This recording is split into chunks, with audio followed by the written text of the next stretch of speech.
Long ago, in a valley where the mist clung to emerald hills like a silk scarf, lived a young man named Jian. He was a humble cowherd with a heart as vast as the open fields. His only companion was an old, wise ox named Lao, who moved with the slow, steady rhythm of the earth itself. Though Jian had little, he was kind to every living thing, sharing his songs with the wind and his water with the thirsty soil. High above the clouds, in a palace made of starlight and song, lived Shuyan. She was a celestial weaver, the daughter of the heavens. With a loom made of moonlight, Shuyan wove the very fabric of the sky, the crimson of the dawn, the gold of the sunset, and the deep indigo of the midnight hour. But as she watched the mortal world below, she felt a quiet longing for the warmth of the sun on her skin.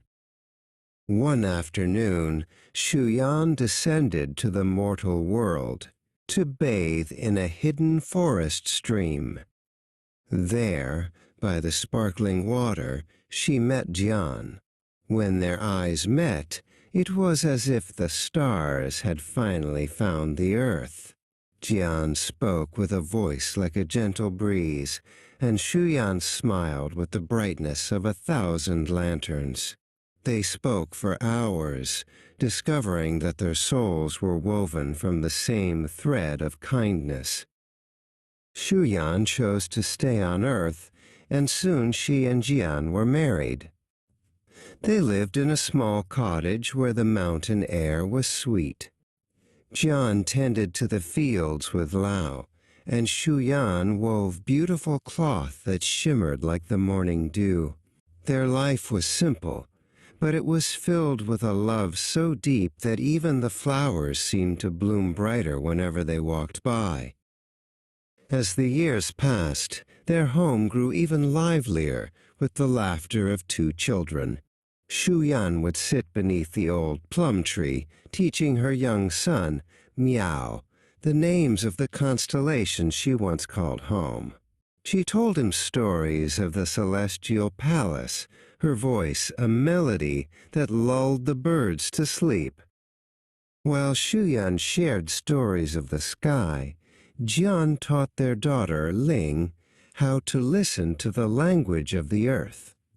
Together, they watched the ants build their cities and the sprouts push through the dark soil. Jian showed Ling that there was magic in the growing things, and that every seed held the promise of a future forest. But the peace did not last. The celestial matriarch, the ruler of the heavens, discovered that her daughter had vanished to the mortal realm. Enraged by this defiance, she descended on a chariot of thunder. With a face as cold as winter frost, the matriarch appeared before Shuyan, demanding she return to her celestial duties at once. The matriarch seized Shuyan and swept her back toward the stars. Jian, heart-stricken, remembered the words of his old friend Lao. "When I am gone, use my magical hide to reach the heavens." With his son Miao in one basket and his daughter Ling in another, balanced on a pole across his shoulders, Jian leapt into the air, flying upward to save his beloved.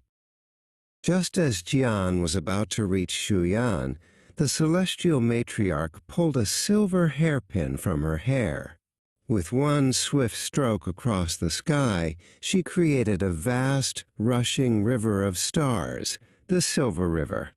Its waters were deep and turbulent, cold as ice, and it formed an impassable barrier between the mortal husband and the celestial wife. The cries of the separated family moved the hearts of all the magpies in the world. Once a year, on the 7th day of the 7th moon, thousands of magpies fly to the heavens. They link their wings together to form a bridge over the Silver River.